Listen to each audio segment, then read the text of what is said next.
Voilà, donc merci de votre présence pour ce premier webinaire. Donc, l'objet, c'est une séquence de 7 webinaires avec différentes thématiques. Ce soir sur la vague Paris 2024. Ensuite, on aura un webinaire autour de la réglementation, un autre plus autour de la communication, d'autres plus autour des outils, notamment le développement de la pratique sportive et puis de la compétition. On a vu, il y a 7 thèmes traités, l'emploi également, sur un autre webinaire. L'objet aussi, c'est de pouvoir créer une communauté, un réseau, puis de pouvoir échanger entre nous, puis entre vous, sur des problématiques que vous pouvez rencontrer dans vos structures, soit au niveau local, soit au niveau départemental, soit au niveau régional.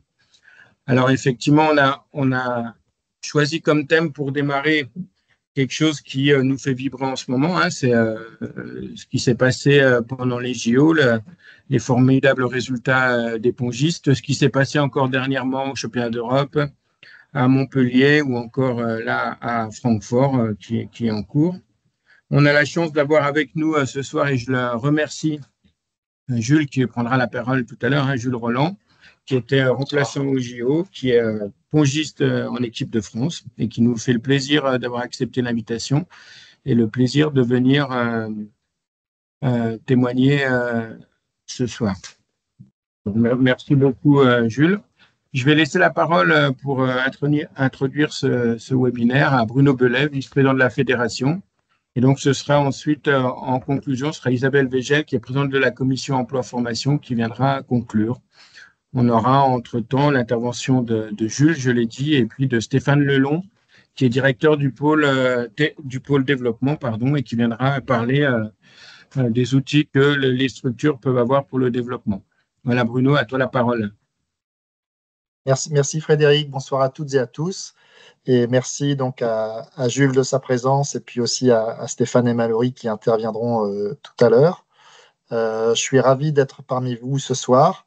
Ce dispositif de formation des nouveaux élus, on l'a imaginé depuis presque 2 ans. On avait fait une première tentative l'an dernier et puis ça n'avait pas tout à fait pris. Et les présidents nous avaient dit, voilà, peut-être en début d'Olympiade, ce serait un moment opportun pour le relancer. Et donc, on est ravis d'être ensemble ce soir. Donc, Frédéric vous a indiqué l'ensemble du programme du dispositif avec 7 épisodes, si j'ose dire. On est ici sur le premier épisode qui se veut, comme tous les autres, un moment à la fois de présentation, de contenu, mais aussi d'échange. Je crois qu'il y aura des temps prévus pour vos questions et les échanges entre chaque intervention. Donc ce parcours ce dispositif on pourrait dire d'intégration, puisqu'on visait les nouveaux élus, c'est-à-dire des gens qui assurent leur premier mandat dans une ligue, dans un comité ou dans un club. Ça nous semblait opportun de mettre en place ce dispositif pour comprendre la vie fédérale à tous les niveaux et comment chaque échelon a des interactions et tout ça au bénéfice du tennis de table et des clubs et des licenciés. Alors ce soir, pour ma part, j'ai, je crois, quelques minutes, Frédéric, pour introduire le thème qu'on a choisi, qui était donc de surfer sur la vague des JO. Donc je vais peut-être décrypter ce thème pour vous dire en quelques propos comment on peut voir les choses dans les mois qui viennent après ce formidable été olympique. Décrypter déjà qu'est-ce qu'on entend par la vague des Jeux olympiques. Alors j'ai pris quelques notes sous les yeux pour ne rien oublier, mais je dirais en plusieurs mots pour décrypter ce que j'entends moi dans cette vague. D'abord, peut-être dire que cette vague, d'abord, c'est une amplification d'une hausse de licenciés qui avait été entamée 1 an auparavant, puisque vous le savez, dans vos territoires et dans vos clubs, on avait déjà constaté une recrudescence des licenciés et qui s'est traduit en fin de saison 2023-2024 par un record de licenciés pour la fédération. Et je dirais au-delà du record aussi un regain, y compris donc au niveau des licences compétition, qui était en baisse depuis une bonne quinzaine d'années, je crois. Et donc, c'était des signaux très positifs qui montraient que avant les JO même, le tennis de table était sur une bonne vague, si j'ose dire. Et donc, on constate maintenant que cette vague est largement amplifiée, bien entendu. Le deuxième point, pour décrire cette vague, j'ai envie évidemment de parler de la médiatisation, puisque elle a été énorme, elle continue, et puis elle a donné à tous nos concitoyens une envie de sport.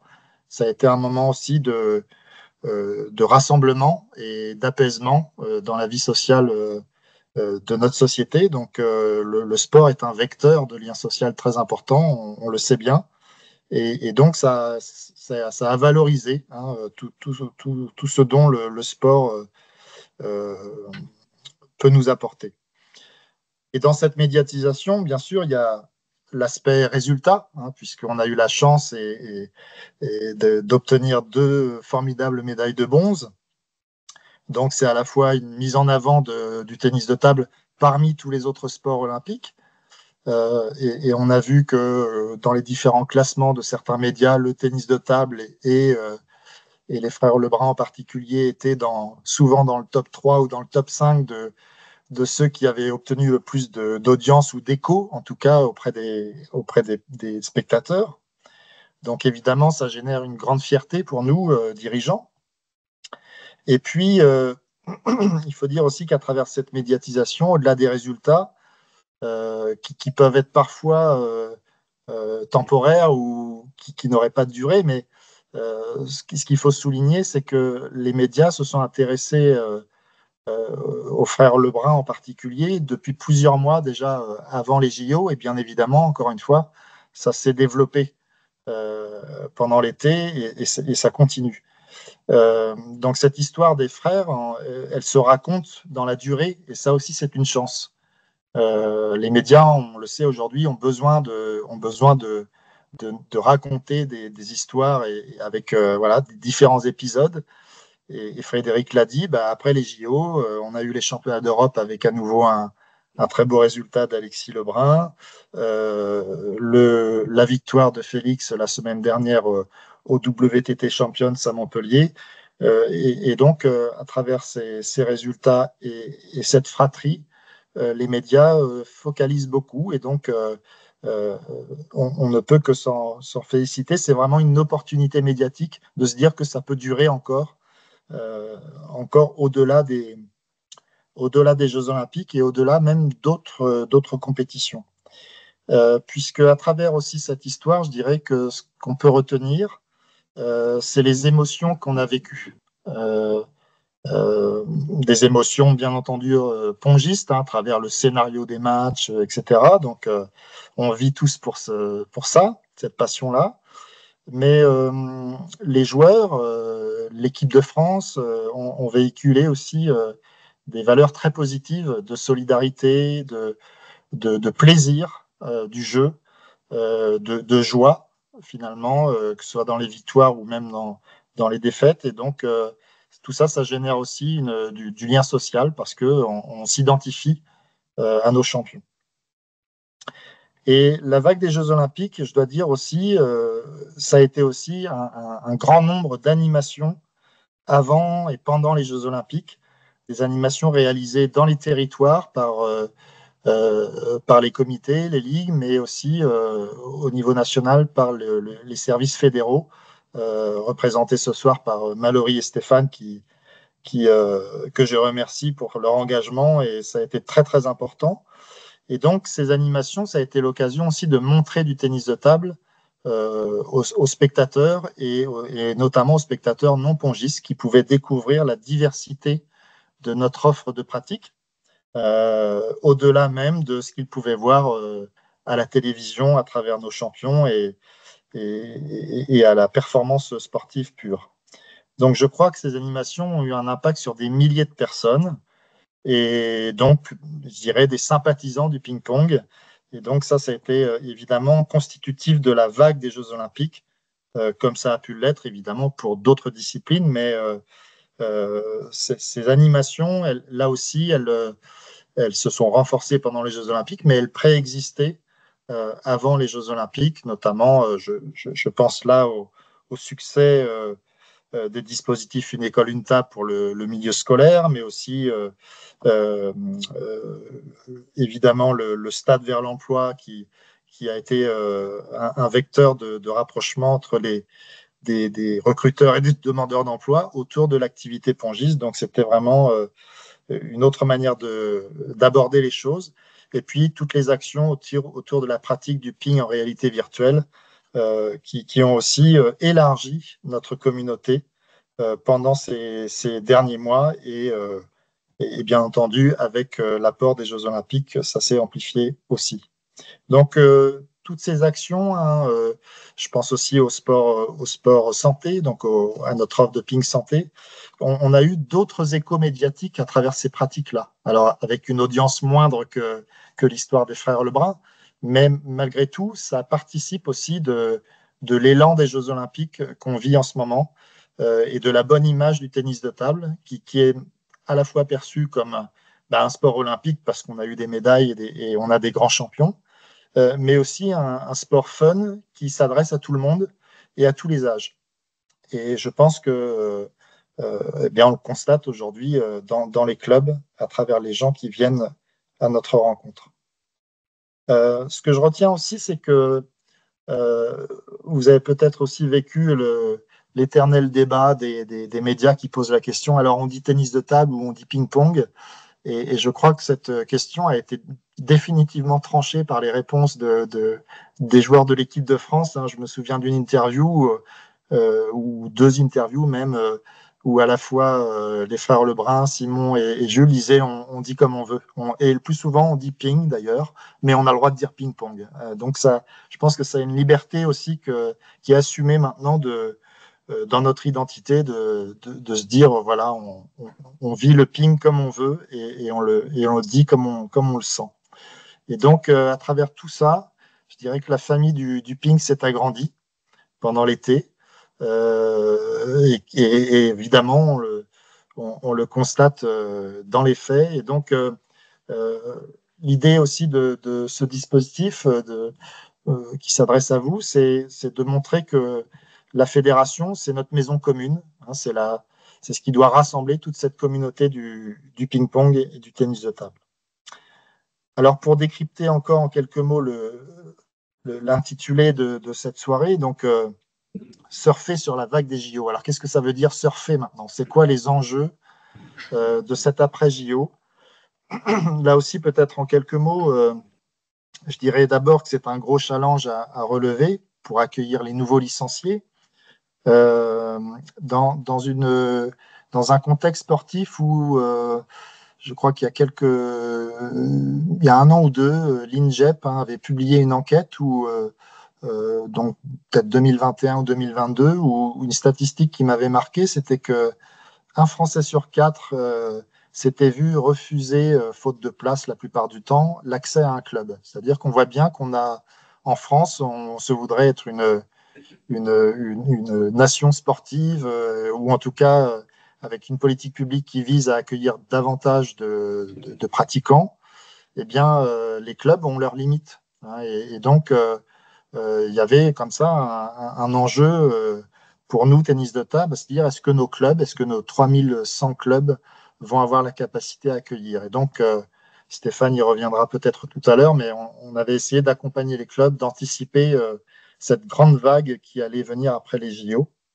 Et donc, à ce jour, hein, j'ai des statistiques, des statistiques un peu récentes, hein, puisque arrêtées au 31 octobre, au global, donc sur les licences, si je ne prends uniquement les licences loisirs et les licences compétition qui concernent directement les clubs, de date à date, c'est-à-dire au 31 octobre comparativement à 2023 et aujourd'hui 2024, on est à plus 24,4%, donc quasiment 25% d'ores et déjà.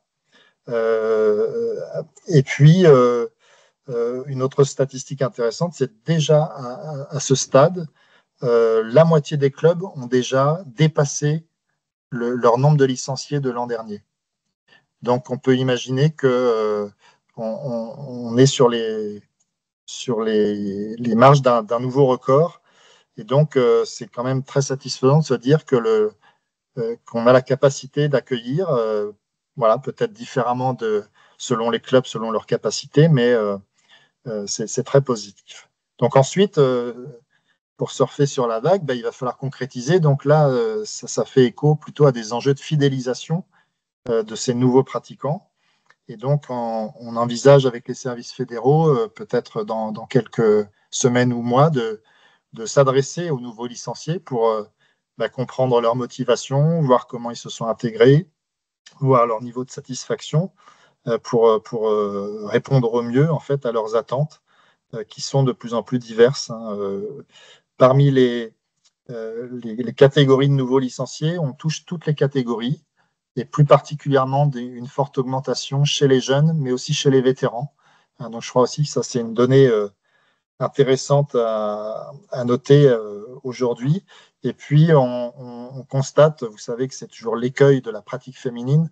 Aujourd'hui, on constate dans les nouveaux licenciés qu'il y a une hausse un peu plus forte du côté féminin. Alors, ça ne nous permettra peut-être pas de combler tout le retard, mais en tout cas, c'est un signal intéressant à noter. Donc, des enjeux de fidélisation et puis, bien entendu, aussi des enjeux de promotion. Alors, qu'est-ce que j'entends par là? Je pense notamment aux relations avec les collectivités et aux relations, je dirais, vers les citoyens qui sont invités à développer une pratique sportive avec des objectifs différents, des objectifs de lien social, des objectifs de santé publique, des objectifs d'éducation par le sport. Et donc, se rapprocher des collectivités à ce moment post-JO, avec aussi les difficultés financières qui nous attendent et qui attendent les collectivités, on le sait, eh bien, comment on trouve des solutions dans un contexte qui va être à la fois très dynamique pour le tennis de table, mais en même temps avec des contraintes budgétaires peut-être plus fortes. Donc, comment trouver des solutions? Je dirais aussi dans cette relation aux collectivités qu'on aura des enjeux probablement de négociation. Je sais que c'est le cas pour certains d'entre vous, de négociation de nouveaux créneaux, voire d'équipements supplémentaires pour accueillir les nouveaux licenciés. Et puis, peut-être, là, je m'adresse plutôt aux élus de comité ou de ligue, mais c'est peut-être aussi le moment de penser à un dispositif de création de club ou d'accompagnement de réactivation de lieux de pratique qui s'étaient mis en sommeil ces dernières années. On le sait, sur les 10 dernières années, la fédération a perdu plusieurs centaines de clubs. Donc, et cette baisse-là, c'est atténué, c'est-à-dire que ces 3 dernières saisons, ça se stabilise autour de 3100 clubs. Et voilà, il y a encore quelques années, on était 3600 clubs. Donc, pour mieux répondre à la demande, il y a peut-être aussi cette perspective-là.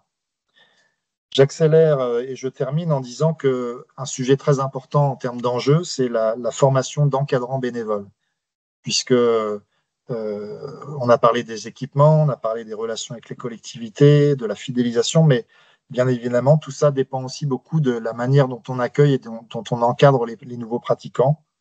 Et donc, il y a un enjeu de former des encadrants bénévoles, et ça nous concerne tous, à tous les échelons, depuis le club au comité, à la ligue, à la fédération. Et je dirais les bénévoles encadrants seront peut-être parmi eux de futurs encadrants professionnels, mais je crois qu'il faut commencer par là, de valoriser nos dispositifs de formation, initiateurs de club, animateurs de club, entraîneurs de club, pour renforcer l'accueil de ces nouveaux licenciés. Et donc, en tant que dirigeant, on a aussi l'envie, l'objectif de susciter des vocations chez les adolescents, mais aussi chez les plus âgés. Et on a aussi des exemples de retraités qui s'y mettent en fait pour voilà, utiliser leur temps pour leur club. Voilà donc en quelques mots les enjeux que je voyais après cette formidable épopée olympique.